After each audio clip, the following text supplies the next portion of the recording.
Hi, it's Asteria. I'm back. It's been a minute. I had some issues with my tech, and then I had a bunch of stuff going on at the same time, so that was fun. But we're back. We're back for episode 2 of Alternative Living, where we're going to talk about the fall of community and why it's deadly and so much. We have to talk about community. Community is our strongest weapon against unfair forces. Things like unions paved the way for workers' rights. It was protest amongst women that paved the way for women's rights.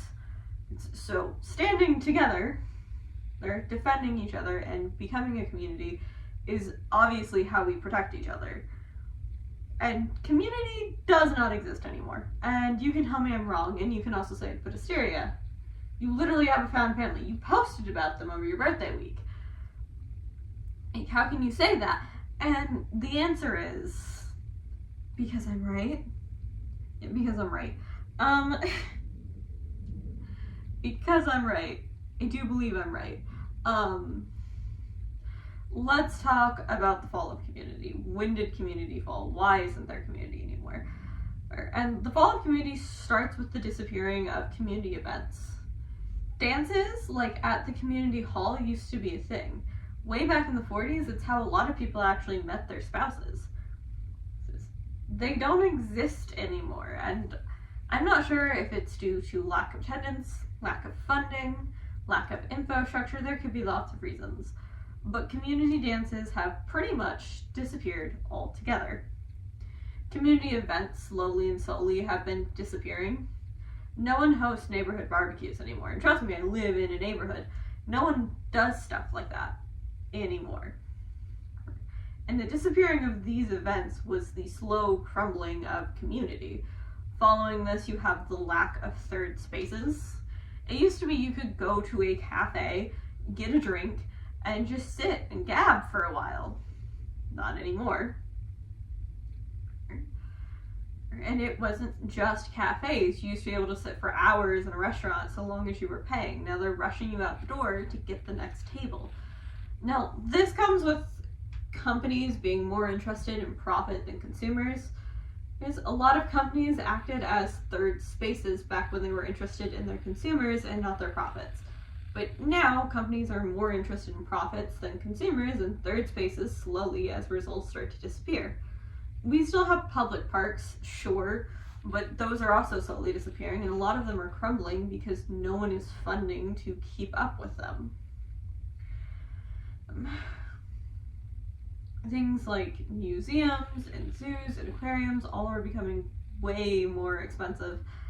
And pretty much anything else where you might go and meet strangers, talk to people, and just hang out for a while is becoming either too expensive for a lot of people to be able to afford to go, or is disappearing altogether. Another thing is Gen Z and millennials and probably Gen X. These people have stopped showing up to malls and in-store locations. They've stopped showing up to third locations, even if they can afford to go, because they don't want to. And look, I know people are burnt out and they're struggling right now. I do get that. But also, I'd be lying if I didn't say I also feel like a lot of millennials and Gen Z say they're burnt out just because they simply don't want to put in the time and energy. There's a difference between burnout and being a little tired from work, and I think a lot of Gen Z and millennials don't know that difference.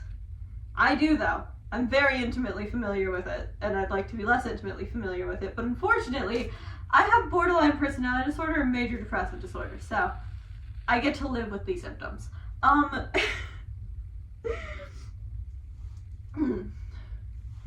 Millennials and Gen Z don't show up to community events. Even if they are off, a lot of them won't show up to community events, citing something like mental health as a reason. And mental health is serious, but taking care of your mental health is also leaving the house. You need to get out and do things with friends and meet strangers and make time for community. That is actually really integral to your mental health. So, in short, the fall of community is the lack of event spaces, the lack of third spaces, both of which I do feel like big corporate overlords have a hand in. Also, it's the rise of the internet. Forgot that point. It is the rise of the internet. People have become so preferential to doing things online with people, they've stopped going to actually see people. Go see people. Go meet people. Go do things in person. I have friends online, and I love my online friends, and I love the online communities that I am a part of. They are some of the best parts of my life. But I would be so terribly amiss if I didn't also have real, actual people to go hang out with, to go to the mall with, to grab dinner with, to plan holidays with. Online friends are great, but they cannot replace your real world or the world around you. The thing killing community is the lack of event spaces, the lack of community events, the lack of third spaces, the rise of the internet, and in fact, Gen Z and millennials. And I know Gen Z and millennials don't want me to say that, but frankly, I don't care. Y'all need to hear it. That being said, we know why community's falling. Let's talk about Gen Z millennials for a minute, because Gen Z millennials are both struggling to find friends, keep friends, and build community in general, and there are some things that go into this. I see a lot of entitlement amongst millennials. Most of my siblings are millennials. I've dealt with millennials. Y'all are entitled. And y'all aren't, like, entitled to stuff. I mean, more or less, a complaint I hear a lot from people who, like, their friends have become parents and they're no longer friends anymore, is that millennial parents have this habit of a complaint I hear about millennial parents is that they're very entitled. And I've seen this in my workplace. I've seen it, like, firsthand from one of my siblings. She's not gonna be happy I said that.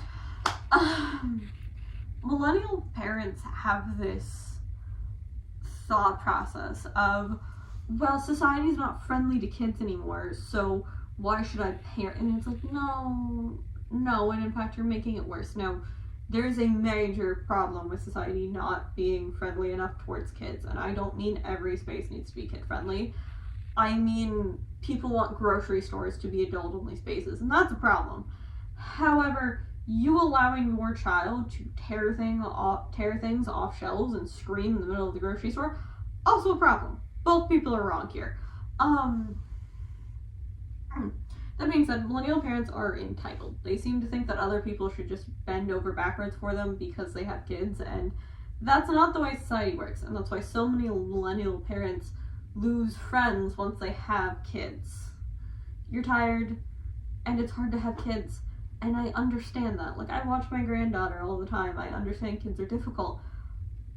But you still gotta meet people in the middle. You can't expect everyone to bend over for you all of the time because you have kids. That's not how the world works, and it's not fair to your friends. That's why you lose friends. On the other hand, some people don't understand that because their friends are parents now, that sometimes their hangouts are going to have to involve the kids. It is what it is. Yes, you should still be able to hang out and it just be adults sometimes, but sometimes children are also going to have to be involved. You know, it's a give and take. It's a give and take. Millennials are entitled. And they don't seem to understand that give and take mentality.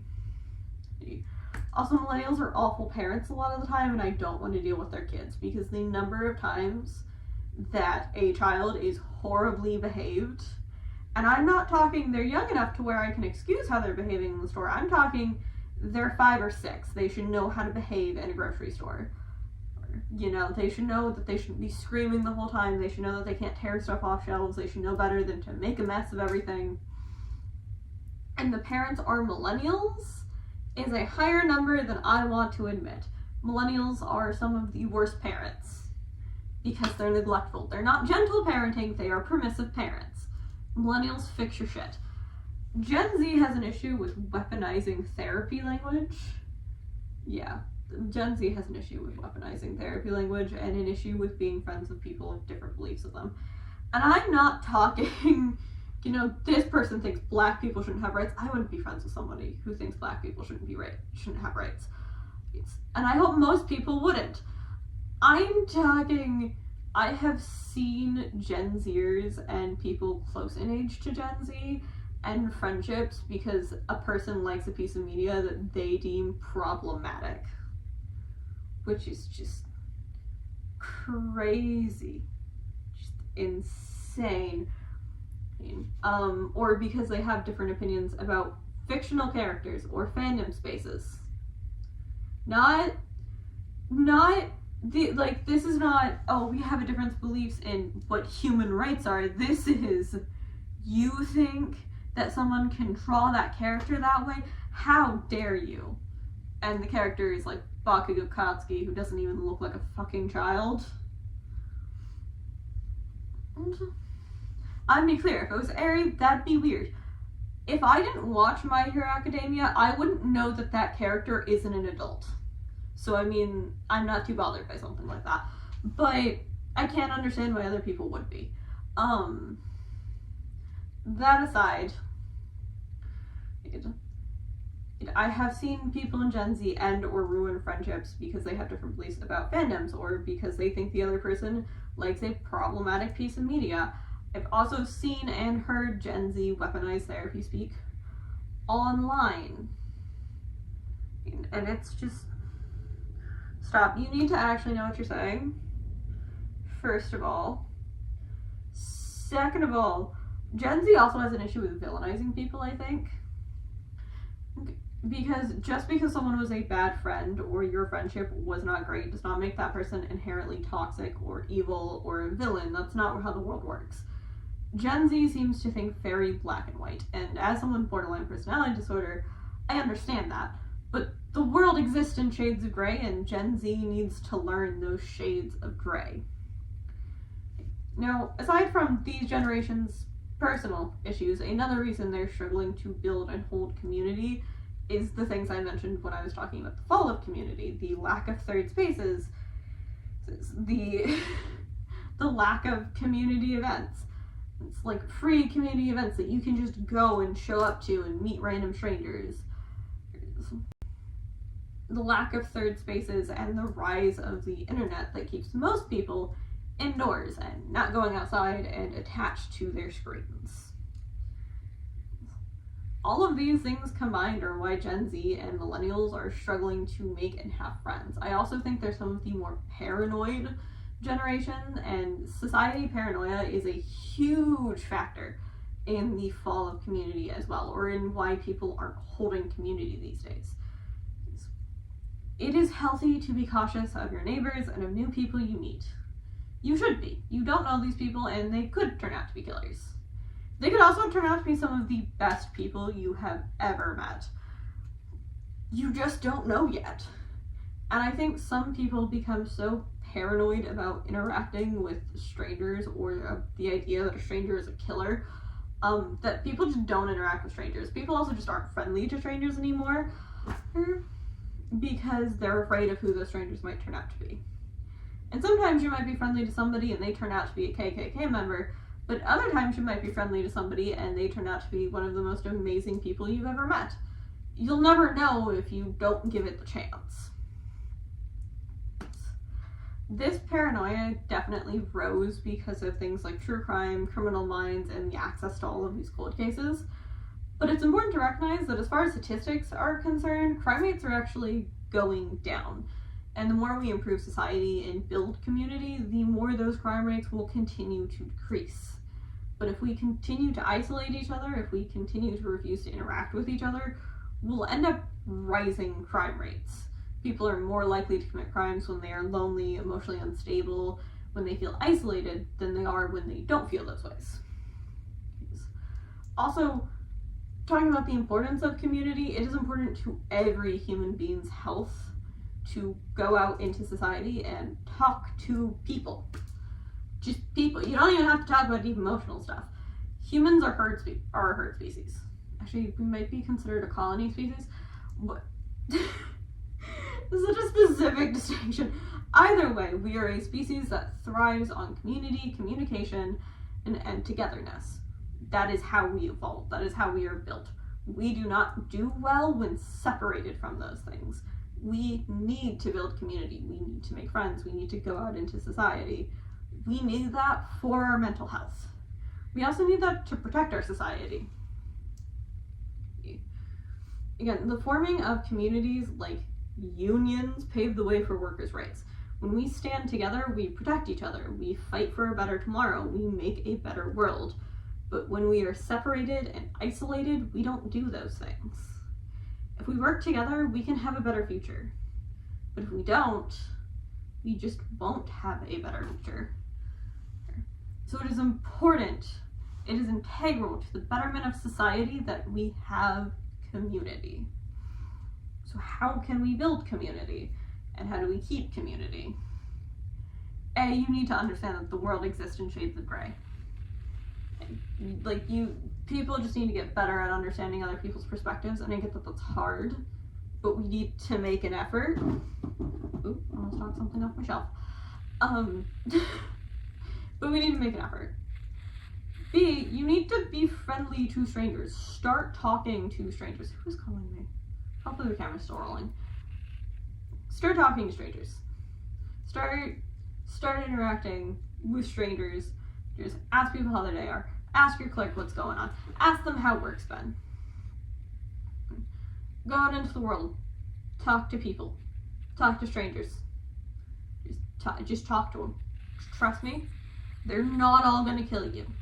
Some of them might try, but they're not all going to kill you. I am joking. I do not want to increase anyone's paranoia about talking to strange individuals.